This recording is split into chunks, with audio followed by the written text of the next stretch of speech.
decentralization, and maybe Kenya as a regional hub.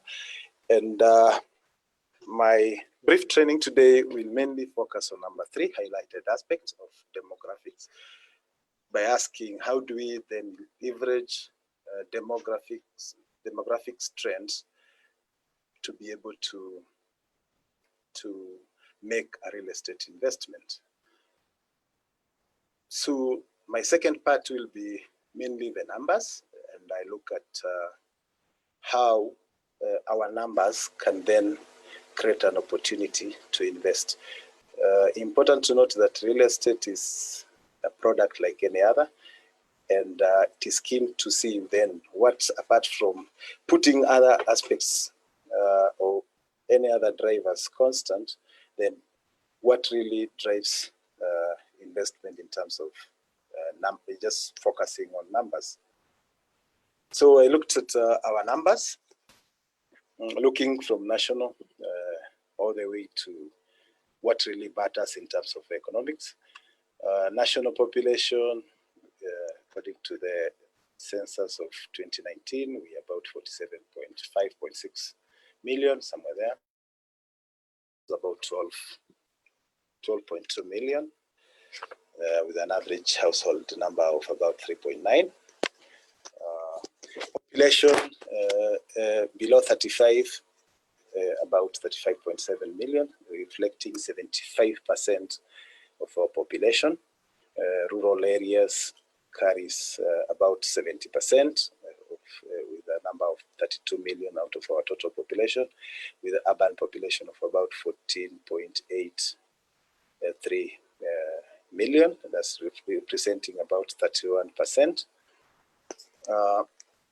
If you look at our profile, and this is just analyzing the 2019 census, our largest urban population is between age 20 to 34. And we will see now how we can leverage on these numbers to be able to make an investment. Perhaps interestingly, our largest rural population concentration is below 15 years, telling you in a few or maybe another 10 to 15 years, they will be in urban areas fitting into the profile of 20 to 35. And perhaps more precisely, in the next 5 years, they are coming to urban areas, maybe for education or to start their work. If you look at our active population economically, about 22.3 million, reflecting about 47%. Out of this, the working population is about 19.7 million, or somewhere about 41% of our population being active. Still on the numbers, just looking at area of ownership, nationally, about 61% of the population own houses, with about 38.7% renting. If you get this into the urban centers, it changes drastically, with only about 21% being owning houses, and a whopping close to 80% renting where they live. If they're rural, it's what makes the national look more balanced. In rural areas, about close to 90% on houses. And this is just looking at it directly, whether not categorizing houses in terms of permanent, semi-permanent, or temporary, but with about just 13% of our rural population being or renting. If you look at type of ownership, largely on constructed, nationally 93 or close to 94% of the entire country did construct their own houses, about 3% inherited, with only about 2.8% purchasing. When you get to urban center, still the same, 80% of urban people construct their own house. 9% have inherited, about 10% have purchased in terms of ownership. Of course, rural, very high, close to 96% of them their houses. This gives us, or maybe just picking it from the government on how these individuals are able to, or people who really own houses or who rent, who are these providers of houses. Individuals provide up to 88%, private companies only 6%, government only does 2%, county government 1.4%, parastatal about 1%, church, other organizations doing less than a percentage, and public sector combined only doing about 5%. So it tells you this market is driven by individual investors who do these houses. Who, even if you look at the urban area, the 80% who are renting are mainly supplied by individual investors. That is you. Perhaps importance of maybe knowing about real estate investment, because it's mainly driven by you and me. So where's the opportunity? The opportunity is now being able to analyze these numbers and asking ourselves, what is there, what is the stake that we are looking at, and that can drive us to be able to invest, or say real estate is a good investment. When you look at the working population and just focusing on urban areas, out of the 14 million of urban area dwelling in Kenya, which represents 30 or 31% of our population, up to 6 million are having an income or are working. This is the focus population. And when you dig deeper, looking at Kenya National Bureau of Statistics household reports, you find that about 30% of this population make a household income of 100,000 and above. That is to tell you about 1.8 million people who combined in the entire country are able to make a household income of 100,000 and above. This is both formal and informal employment and informal employment, and looking at a household with two earning individuals, perhaps the lady and the man of the house, are able to make over 100, sorry, over 100,000 per month. Now, statistics show that a typical household is able to spend between 25 to 30% of their income on housing alone, giving you an average of about 22,500 shillings spent on housing. And this includes paying rent, buying water, paying for utilities, other utilities like electricity, generally about 22,000, just focusing on people who are may be able to earn such income of about 100,000. It tells you that today is around 21st. In a week's time, about 40 billion will be circulating within urban areas, just focusing on this number of people in terms of rent payment. This goes to a typical landlord, whether private, whether an individual, whether a company, pockets. When you capitalize this, it gives you an asset under management of about 400 billion. So the opportunity or the question will be, what is your share of this 40 billion that will be circulating within a week's time, just focusing on people who are able to spend up to 22 or 20,000 a month. That takes us to how to invest in order to share into this 40 billion or the 400 billion asset under management, and just say as an individual, a 0.01% share will make you make your journey to being into real estate. So I've looked at various ways to invest and listed them there, and we'll perhaps discuss further on how do you then leverage on the various ways to invest.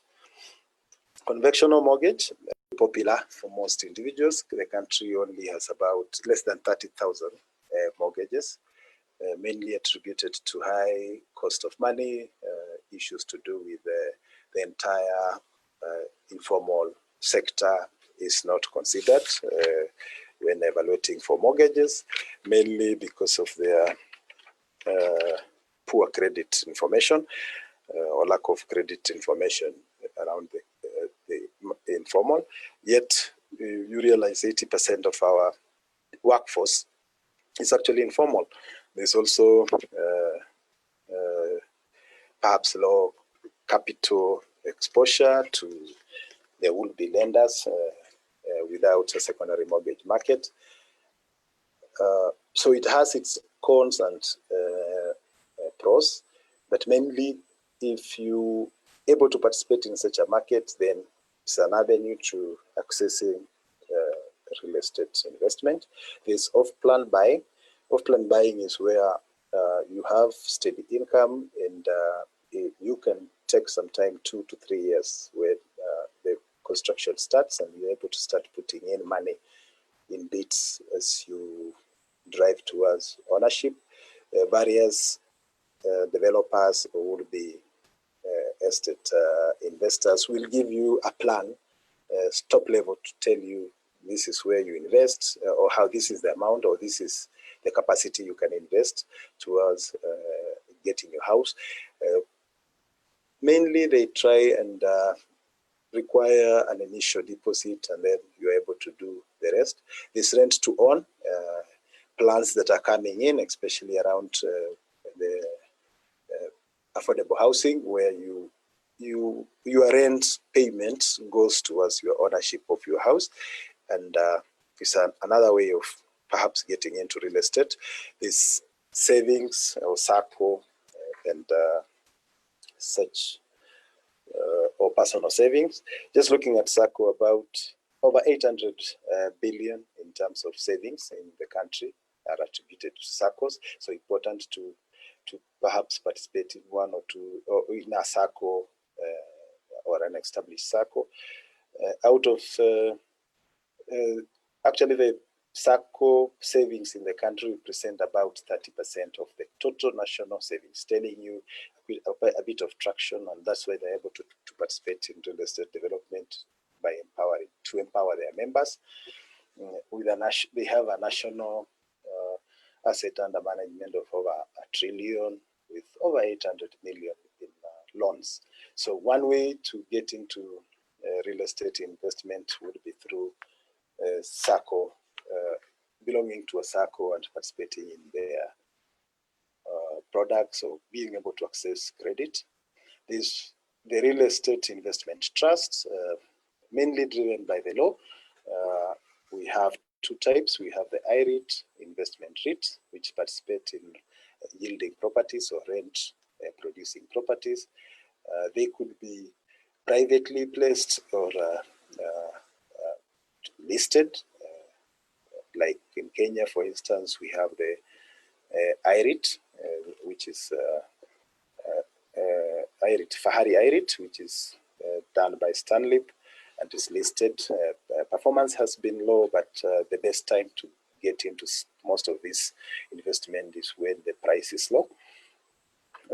You can also get to a private placed, which platforms or investment guidance like Vasili can guide you to getting into such. We have what I will call the real estate investment groups, the REGs. REGs in this country perhaps come under the umbrella or the typically known chamas or investment groups, mainly privately done through groups of similar interests. We have what we call the ROSCA, or the rotational savings and credit associations, which currently the society's law is able to recognize, and you can join one or create one as group and be able to put aside money to get into real estate. The Rosca are the typical, what we used to call the merry-go-rounds. And then we have the pooled investment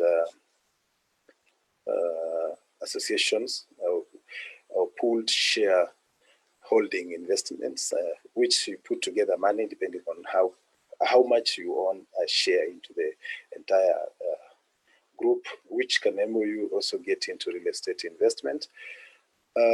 We have the lease-based investment, which is a new area or a way to get to. One of the key disadvantages or challenges that have been put across in the market is that you don't necessarily get or land is expensive. There's no land or land is expensive. If land can go down is when we can invest in real estate. We have a way you can lease land. Currently in the market, land can be leased up to between 12 years to 25 years, where then you go in and be able to do your real estate, for instance, rental houses, and reap back your profits and then return the land to the owner after that period. A very good thing to structure, and I'm sure also Vasili can guide in structuring such. Key to success, as I finish, will be start small and start now. As much as it looks hard to get money, to get into real estate, start small, start where you can. If you don't have a lot of money, start from perhaps getting into a pooled chama or pooled investments, get into a circle and start investing, get into platforms that invest and start putting your money aside, or perhaps buy an IREIT to start gaining or earning from the returns that come from the same. For instance, IREIT, Fahari IREIT had a yield of close to 13%. If you look at their last, the half-year results. So that tells you it's still a good investment to look at. You don't need to be in Nairobi. One of the key things that has been said about real estate is that land in Nairobi is not available, and when it's available, it's too expensive. You don't need to be in Nairobi. You can start in a big town or a city. You can start in a small town, get your typical eighth an acre, and build and earn your small rent as you grow your portfolio. Base your investment on research. Numbers never lie. Make sure in every market you go to, you are able to do a research, find out about what are the numbers looking like, which area has a gap. One of the things with the devolved governments being a key factor to real estate investment in other areas apart from Nairobi, there are people who are looking for rent. Try to size them so that you are responding to a gap rather than just building houses. Use professionals. Professionals will help you in terms of crafting something that is able to be sustainable. You realize you will need proper numbers for proper planning. You may need to borrow, so you need a properly done professional report to be able to borrow, and perhaps even in construction and in terms of making sure you hedge your risk and maybe even getting approvals. And then the last, which is a key to success, will be Vasili Africa can help you in this journey. Thank you very much. I think I will now return to the host and perhaps be able to get questions. We can always handle maybe 3 questions at a go. Okay. Thank you so much for that interesting training. Maybe just a question is the rental yield the same as rental income? And if not, could you explain the difference between the two? Okay. I can take 3 questions, or I can answer this one as somebody else prepares to ask. Rental yield and the rental income quite different, although related. Rental yield is a function of the rental income. It is the total annual rent received in any property over the total investment. It is a tool or a ratio that is used to gauge the return. Mainly the number that comes there once you do a rental yield might not be of importance unless it is interpreted in such a way that you can compare it to other yielding assets. For instance, you can compare that number to shares within your portfolio, because again, it's also advised that you don't put your eggs in one pot. So as much as you invest in real estate, it's good to spread your portfolio. So that number is important when you compare to other assets in terms of how do they then yield when you look at when you compare similar numbers of, for instance, a share yield and such, or within the same sector of real estate and comparing residential and commercial and other types of property. Rental income, as you say, just straightforward, is the monthly income or the quarterly or the half year or the yearly income directly obtained from a real estate space you've given to somebody through a lease to use. Important to note is that rental yield can be calculated as net or gross. Net is just looking at the annual income over the total investment without removing any expenses incurred within the property, including taxes. Net, then you remove the taxes and other expenses that are incurred within the real estate. And the same happen to income, where you can again categorize as net or gross. Hope that makes sense. Thank you. I would open the floor to anyone else who has a question. If there's none right now, you can still share with Vasili any questions that you have, and we'll share our responses, and we'll also share the presentation after. Yes. Johnson, thank you so much for your time and for the training and for engaging us through, taking us through the real estate investment. And also thank you for the participants, for those who've attended. Thank you for your time and have a lovely evening. Thank you very much.